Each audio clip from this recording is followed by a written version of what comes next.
আলহামদুলিল্লাহ। প্রশংসা মাত্রই আল্লাহ রাব্বুল আলামিনের জন্য, যিনি আমাদেরকে রমাদানুল মুবারক মাসে, কোরআন নাজিলের মাসে কোরআন নিয়ে আহ, বসার, কোরআনের আলোচনা শোনার তৌফিক দিয়েছেন। এবং লাখো কোটি দুরুদ এবং সালাম বর্ষিত হোক মুহাম্মদ সাল্লাল্লাহু আলাইহি ওয়াসাল্লামের উপর, যার মাধ্যমে আল্লাহ রাব্বুল আলামিন আমাদের কাছে কোরআনটি পাঠিয়েছেন এবং যাকে কোরআনের রোল মডেল হিসেবে আমাদের সামনে উপস্থাপন করেছেন। আজকে আমরা কথা বলবো সূরা বাকারার শিক্ষা নিয়ে ইনশাআল্লাহ। আপনাদের সাথে আছি আমি তাওহিদুল ইসলাম। শুরুতেই আমরা সূরা বাকারার অর্থ বা নামকরণের কারণটা জানবো। বাকারার শাব্দিক অর্থ, যেটা আমরা সবাই জানি, গাভী। আর এটাকে বাকারা বা এই সূরাটিকে বাকারা নামকরণ করা হয়েছে এই সূরায় মুসা আলাইহিস সালামের সম্প্রদায় বানি ইসরাইলের সাথে গাভীর একটি ঘটনাকে বর্ণনা করা হয়েছে। ঘটনাকে কেন্দ্র করে এই সূরার নামকরণ করা হয়েছে সূরা বাকারা।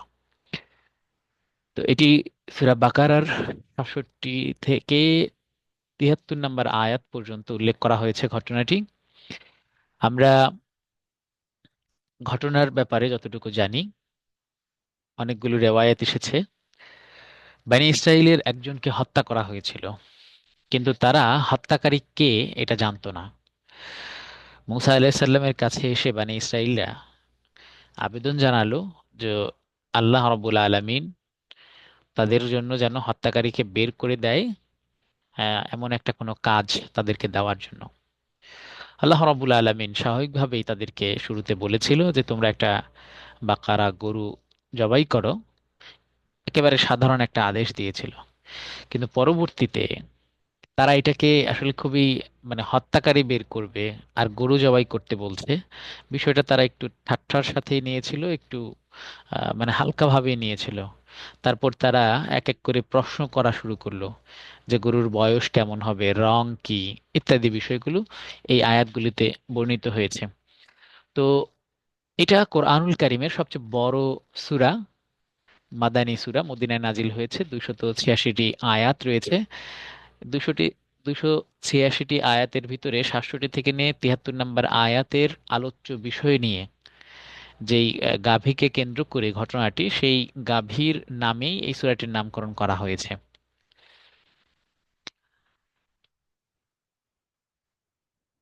তারপরে আমরা সূরা বাকারা নিয়ে হাদিসে কি এসেছে। সূরা বাকারা নিয়ে হাদিসে অসংখ্য ফজিলত এবং সূরা বাকারার গুরুত্ব নিয়ে আমরা অসংখ্য হাদিস দেখতে পাই। তার ভিতর থেকে 3টি হাদিস এবং 3টি গুরুত্ব আপনাদের সামনে সূরা বাকারা নিয়ে উপস্থাপন করব। প্রথমত, সূরা বাকারা যেই বাড়িতে পড়া হয় এই বাড়ি থেকে শয়তান বের হয়ে যায়, এই বাড়িতে শয়তান থাকতে পারে না। দ্বিতীয়ত, আমরা মানে এটার ভিতরেই আমরা অন্তর্ভুক্ত করতে পারি, সূরা বাকারা যেমন ঘর বাড়িকে নিরাপদ রাখে, তেমনি ব্যক্তিকেও সূরা বাকারা নিরাপত্তা দেয় শয়তানের অনিষ্ট থেকে। এবং আহ, যে কোনো রকমের অনিষ্ট থেকেই আহ, ব্যক্তিকে সূরা বাকারা নিরাপত্তা দেয়। কিভাবে, এটা আমরা হাদিসে দেখি। সহিহ মুসলিমের হাদিস, আবু হুরায়রা রাদিয়াল্লাহু আনহু থেকে বর্ণিত, আল্লাহ রাসূল সাল্লাল্লাহু আলাইহি ওয়াসাল্লাম তিনি বলছেন, লা তাজআলু বুয়ুতাকুম মাকাবিরা, তোমরা তোমাদের বাড়িগুলোকে কবরে পরিণত করো না, কবর বানিয়ে ফেলো না। ইন্না শাইতানা ইয়ানফিরু মিনাল বাইত, শয়তান ওই বাড়ি থেকে দূরে চলে যায়। আহ, আমরা যেটা বলি পালিয়ে যায়। আল্লাযী তুকরাউ ফীহি সূরাতুল বাকারা, যেই বাড়িতে সূরা বাকারা পাঠ করা হয়। তো এই হাদিস একেবারে স্পষ্ট করছে, যেই বাড়িতে, যেই ঘরে সূরা বাকারা পাঠ করা হবে সেই ঘর থেকে শয়তান পালিয়ে যাবে, শয়তান সেই ঘরে থাকতে পারে না। সহিহ মুসলিমের হাদিস। দ্বিতীয়ত, আমরা যেটা বললাম ব্যক্তিকে কিভাবে সূরা বাকারা নিরাপত্তা দেয়, আব্দুল্লাহ ইবনে মাসউদ রাদিয়াল্লাহু আনহু থেকে বর্ণিত, তিনি বলেন, নবী সাল্লাল্লাহু আলাইহি ওয়াসাল্লাম বলেছেন, মান কারাআ বিল আয়াতাইন মিন আখিরি সূরাতিল বাকারা ফি লাইলাতিন, যে ব্যক্তি সূরা বাকারার শেষ 2 আয়াত কোন রাতে পড়ে, কাফাতাহু, এই 2টি আয়াতই তার জন্য যথেষ্ট, অর্থাৎ তার নিরাপত্তার জন্য এই দুইটি আয়াতই যথেষ্ট। এটা সহিহুল বুখারীর হাদিস। তার মানে এই দুইটি আয়াত যে পড়বে, সকল রকমের নিরাপত্তার চাদর এসে বেষ্টিত থাকবে আল্লাহ রাব্বুল আলামিনের পক্ষ থেকেই। দ্বিতীয়ত, সূরা বাকারার বিশেষ একটা সুপারিশ পাওয়া যাবে কিয়ামতের মাঠে, যে ব্যক্তি সূরা বাকারা পড়বে তার জন্য। এটাও সহিহ মুসলিমের হাদিস। আবু উমামা আল বাহিলি রাদিয়াল্লাহু আনহু তিনি বলছেন, আল্লাহ রাসূল সাল্লাল্লাহু আলাইহি ওয়াসাল্লাম বলেন, ইকরাউল কুরআন, তোমরা কোরআন পাঠ করো, ফা ইন্নাহু ইয়াতি ইয়াউমাল কিয়ামাতি শাফিআন লি আসহাবিহি, কারণ কিয়ামতের দিন এই কোরআন তার পাঠকের জন্য সুপারিশকারী হবে। তারপরে আল্লাহ রসুল বিশেষভাবে বলেন, ইকরাউ যাহরা ওয়াইনে আল বাকারাতা ওয়া সূরাত আল ইমরান, তোমরা দুইটা ফুলকে বেশিভাবে পাঠ করো, সূরা বাকারা এবং সূরা আল ইমরান, এই দুইটি সূরাকে তোমরা বেশিভাবে পাঠ করো। কারণ কি? আল্লাহ রসুল বলছেন, ফাইন্নাহুমা তাতিয়ানি ইয়াউমাল কিয়ামাতি কাআন্নাহুমা গামামাতান, এই দুইটি সূরা কিয়ামতের দিন দুইটি ছায়ার মতো আসবে। আও কাআন্নাহুমা গায়ায়াতানে, একই অর্থ, মানে ছায়ার মতো, একটা আবরণের মতো আসবে। অথবা আল্লাহ রসুল বলছেন যে পাখির মানে পলকের পালকের মতো হয়ে আসবে, এসে কি করবে? তাহাজ্জানা আন আসহাবিহিমা, এই দুইটি সূরা যে যে পাঠ করবে তার পাঠকের জন্য ঝগড়া করবে। মানে সে হচ্ছে তাকে সুপারিশ করবে বা তারকে জান্নাতে নেওয়ার জন্য পিড়াপিড়ি করবে। মানে একজন আরেকজনের পক্ষে যেই ওকালতি করে, আল্লাহ রসুলের ভাষায় এটা, সে হচ্ছে এই সূরা বাকারা এবং আল ইমরান তার পাঠকের পক্ষে এমন ওকালতি করবে আল্লাহ রাব্বুল আলামিনের সাথে, যে সে আমার পাঠক ছিল, তুমি তাকে কেন জাহান্নামে দেবে, তার জন্য কেন এটা থাকবে না, তাকে কেন জান্নাতে দেওয়া হবে না। এমন বিভিন্ন রকমের মানে তর্ক বিতর্ক আলাপচারিতায় সূরা বাকারা এবং সূরা আল ইমরানই সেই কিয়ামতের দিন পাঠকের জন্য আসবে। তো সূরা বাকারা এবং সূরা আল ইমরান, এই দুইটি সূরা, বা আমাদের আজকের যে সূরার আলোচনার বিষয় সূরা বাকারা, এটা হচ্ছে বিশেষভাবে তার পাঠকের জন্য সুপারিশ করবে আল্লাহ রাব্বুল আলামিনের কাছে কিয়ামতের মাঠে। তারপরে আমরা যদি দেখি তৃতীয় যেটা, এই সূরার একটি আয়াত নিয়মিত পাঠ করলে আমাদের জন্য জান্নাতের গ্যারান্টি দেওয়া হয়েছে, জান্নাতের ঘোষণা দেওয়া হয়েছে। সুবহানাল্লাহ। আয়াতটি কি আমরা হয়তো সবাই বুঝতে পারছি, এবং এই আয়াতটি কোরআনুল কারীমের সবচেয়ে আওয়াম বলা হয়েছে, সবচেয়ে মহত্ব, গুরুত্বপূর্ণ এবং সম্মানিত আয়াত। আয়াতটি হচ্ছে আয়াতুল কুরসি। আবু উমামা বাহিরি রাদিয়াল্লাহু আনহু থেকে এই হাদিসটি বর্ণিত। আল্লাহ নবী বলছেন, মান কারা আয়াতাল কুরসি দুবুরা কুল্লি সালাতিন মাকতুবাতিন, যে ব্যক্তি প্রত্যেক ফরজ নামাজের পরে আয়াতুল কুরসি পড়বে। আল্লাহ রসুল কিভাবে বলছেন, ভাষাটা আমরা একটু লক্ষ্য করি। লাম ইয়ামনাহু মিন দুখুলিল জান্নাতি ইল্লা আইয়ামুত, মরণ ছাড়া তাকে জান্নাতে প্রবেশ করানোর আর কোনো বাধা থাকবে না। তার মানে কথাটা এভাবে বলছে যে তার এবং জান্নাতে যাওয়ার মাঝের বাধাটাই হচ্ছে তার মৃত্যু। তার মানে মৃত্যুর সাথে সাথে সে জান্নাতে প্রবেশ করবে। সুবহানাল্লাহ। তো সূরা বাকারার সূরা আয়াতুল কুরসির ব্যাপারে আল্লাহ রাসূল সাল্লাল্লাহু আলাইহি ওয়াসাল্লাম এমন একটি ঘোষণা আমাদের জন্য রেখে গিয়েছেন। তো আমরা সূরা বাকারার এই তিনটি বিশেষ ফজিলত, যেগুলো বিশুদ্ধ হাদিসে বর্ণিত হয়েছে, জানলাম। এছাড়াও আরো অনেক ফজিলতের কথা আমরা হাদিসে দেখতে পাই। তবে আমরা এই তিনটি সূরা বাকারার ব্যাপারে উদ্বুদ্ধ হতে, সূরা বাকারাকে স্টাডি করতে, আমার ভিতরে আগ্রহ জাগাতে এই তিনটি হাদিসে কিন্তু যথেষ্ট। তারপরে আমরা সূরা বাকারায় বর্ণিত চারটি বিশেষ দোয়া আমরা একটু দেখব, যে দোয়াগুলো চারটি বিশেষ অবস্থার জন্যই আল্লাহ রব্বুল আলামিন আমাদেরকে শিক্ষা দিয়েছেন। প্রথমত আমরা সূরা বাকারায় দেখি যে আল্লাহর যেন আনুগত্য আমার ভিতরে সবসময় থাকে, একটা দোয়া আল্লাহ আমাকে শিক্ষা দিয়েছেন সূরা বাকারায়। রব্বানা তাকাব্বাল মিন্না ইন্নাকা আনতাস সামিউল আলিম, রব্বানা ওয়াজআলনা মুসলিমাইন লাকা ওয়া মিন যুররিয়্যাতিনা উম্মাতান মুসলিমাতান লাক ওয়া আরিনা মানাসিকানা ওয়া তুব আলাইনা ইন্নাকা আনতাত তাওয়াবুর রহিম। হে আল্লাহ, আপনি আমাদের রব, আমাদের পক্ষ থেকে আপনি কবুল করুন। নিশ্চয়ই আপনি সব কিছু শুনেন এবং সবকিছু জানেন। হে আমাদের প্রভু, আমাদেরকে আপনার অনুগত করুন। তারপরে শুধু আমাকে না, আমি আমার বংশধরদের জন্য দোয়া করছি, আমাদের বংশধরদের মধ্য থেকে আপনার অনুগত জাতি বানান। আর আমাদেরকে আমাদের ইবাদতের বিধিবিধান দেখিয়ে দিন এবং আমাদেরকে ক্ষমা করুন। নিশ্চয়ই আপনি ক্ষমাশীল এবং দয়ালু। তারপরে আমরা দেখি এখানে দুনিয়া এবং আখেরাতের কল্যাণ কামনার যে গুরুত্বপূর্ণ দোয়া, এটা আল্লাহ রাব্বুল আলামিন আমাদেরকে শিক্ষা দিয়েছেন। রব্বানা আতিনা ফিদ দুনিয়া হাসানা ওয়া ফিল আখিরাতি হাসানাতা ওয়া কিনা আযাবান নার। হে আল্লাহ, আপনি আমাকে দুনিয়া এবং আখেরাতের কল্যাণ দান করুন এবং জাহান্নামের শাস্তি থেকে আমাদেরকে রক্ষা করুন। খুবই গুরুত্বপূর্ণ একটি দোয়া, যেটা আল্লাহ রাব্বুল আলামিন সূরা বাকারাতে আমাদেরকে শিক্ষা দিয়েছেন। তারপরে ধৈর্য আল্লাহর কাছে কামনা করার জন্য দোয়া আল্লাহ রাব্বুল আলামিন আমাদেরকে সূরা বাকারাতে শিক্ষা দিয়েছেন। রব্বানা রব্বানা ফ্রিগ আলাইনা সাবরান ওয়া থাব্বিত আকদামানা ওয়ানসুরনা আলাল কওমিল কাফিরিন। হে আল্লাহ, আপনি আমাদেরকে ধৈর্য ঢেলে দিন। আফরিগ আলাইনা মানে আমাদের উপর আপনি ধৈর্য ঢেলে দিন। ওয়াসাব্বিত আকদামানা এবং আমাদের পা গুলোকে আপনি শক্ত করে দিন। ওয়ানসুরনা আলাল কওমিল কাফিরিন এবং আমাদেরকে কাফেরদের উপরে আপনি বিজয়ী হতে সাহায্য করুন। তো খুবই সুন্দর দোয়া আল্লাহ শিক্ষা দিয়েছেন, ধৈর্য চেয়ে এবং দিনের উপর অটুট থাকার ব্যাপারে, পাশাপাশি শত্রুদের বিরুদ্ধে নিজেকে জয়ী করার জন্য আল্লাহর কাছে সাহায্য চাওয়ার দোয়া এটি।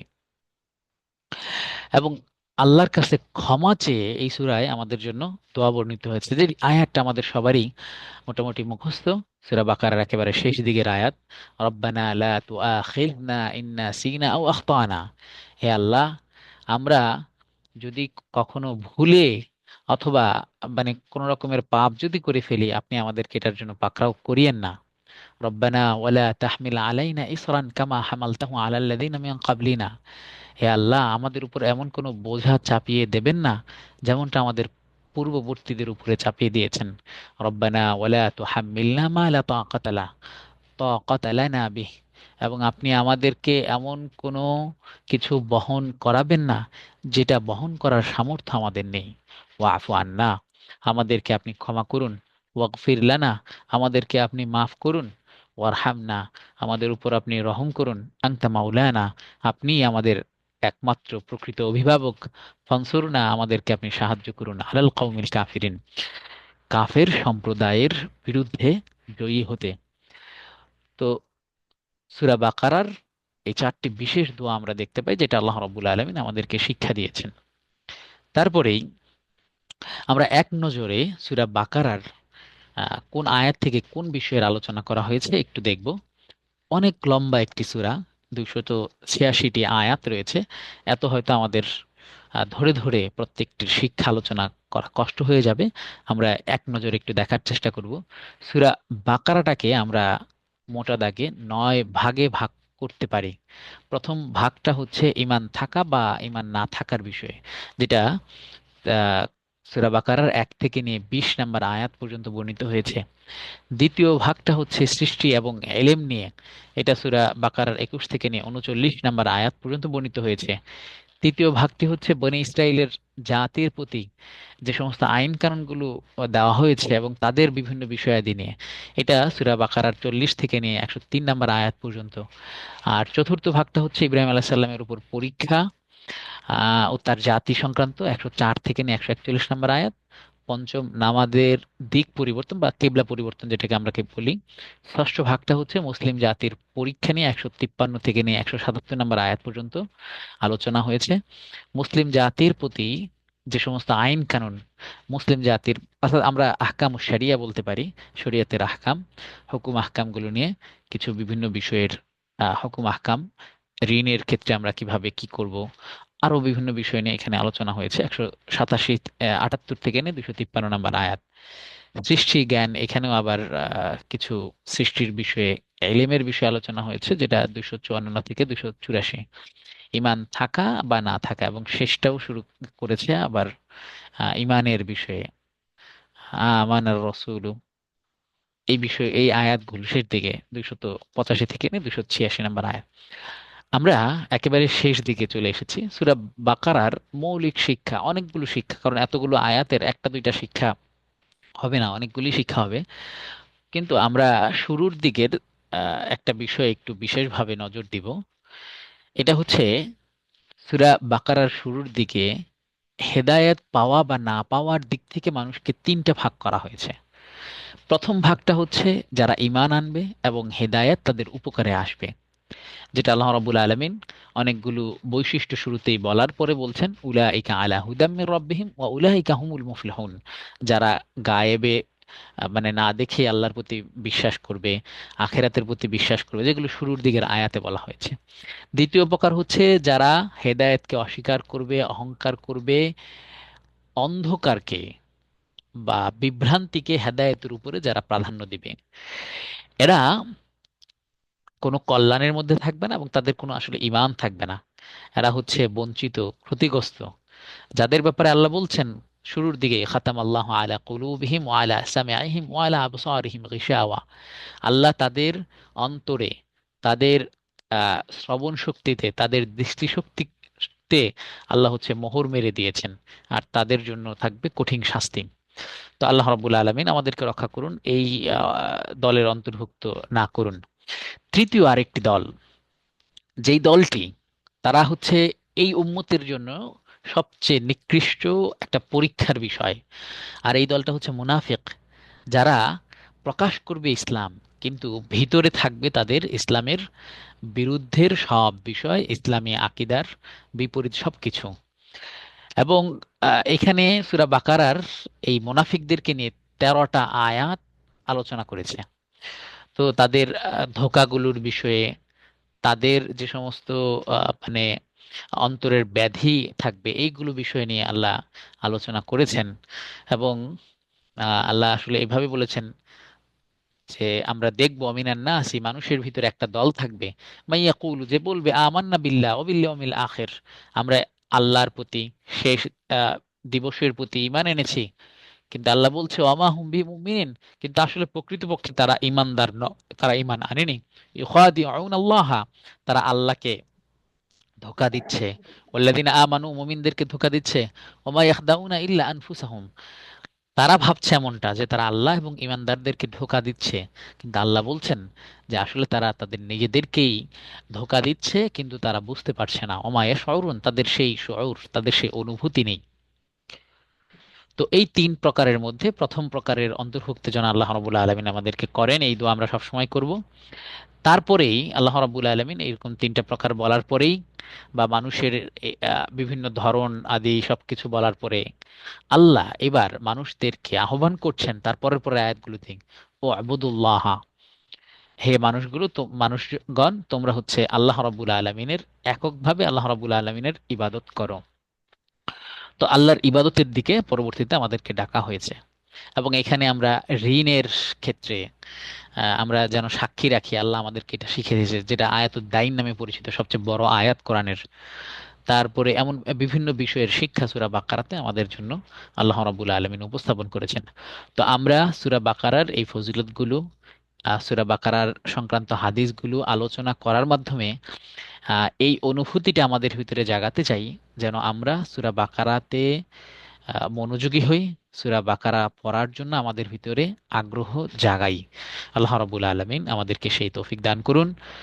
যারা এতক্ষণ পর্যন্ত আমাদের সাথে ধৈর্য সহকারে আলোচনা শুনেছেন, সকলকেই অসংখ্য ধন্যবাদ।